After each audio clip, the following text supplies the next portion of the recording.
Hello, everybody. Zach Wilson here.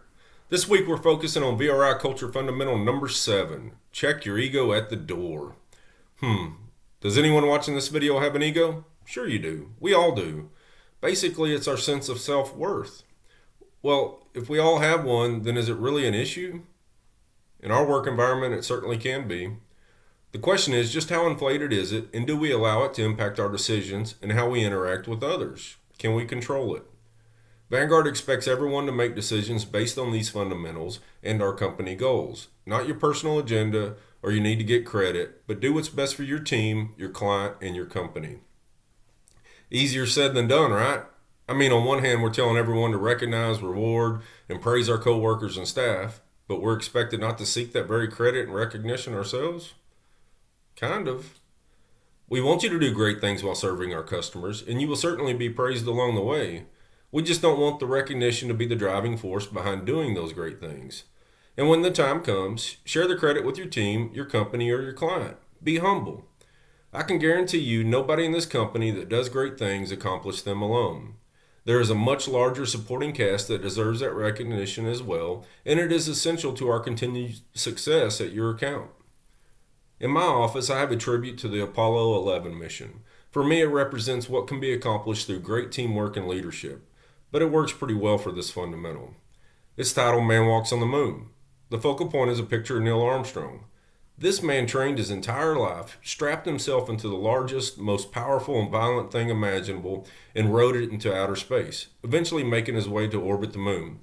Then he hopped into an unproven vehicle and basically dropped to the surface.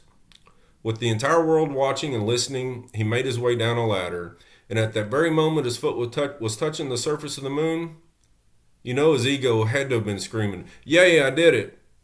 But that's not what came out of his mouth. No, he didn't take the credit or just share it with his crewmates, NASA, or even America, whose ego was screaming, "Yay, we did it!"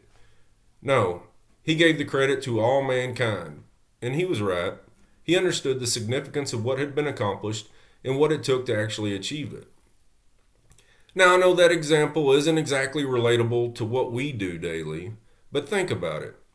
You just completed a service request that was pulled off to perfection and the customer is overly grateful. You might have been alone at the time of completion, but there was an entire support group that enabled you to complete that task. It is always a team effort, and that is what VRI provides our clients. Not individuals, but teams. Support, resources, expertise that is delivered and executed by individuals of a much larger team. This week, everyone should not only recognize someone for this fundamental, but make an effort to evaluate your own ego. What's the motivating force behind your daily decisions? How do you accept gratitude, recognition, or praise? How often do you use I when maybe you could be using we instead? Do you give your team, VRI, or your peers enough credit for accomplishments? Before we go, I do want to recognize Jeffrey Constantino at Hunt Regional in Greenville, Texas. Jeffrey, you checked the ego at the door when you joined our team, and since day one, you've checked the ego at the door for the benefit of VRI and our teams. Thank you for everything you have done for this company, our staff, and our clients. I know it hasn't been easy. You've certainly experienced the failure at all levels and never pointed the finger or took it personally, and the attaboys were never yours alone. That's a wrap for today. Y'all have a great week.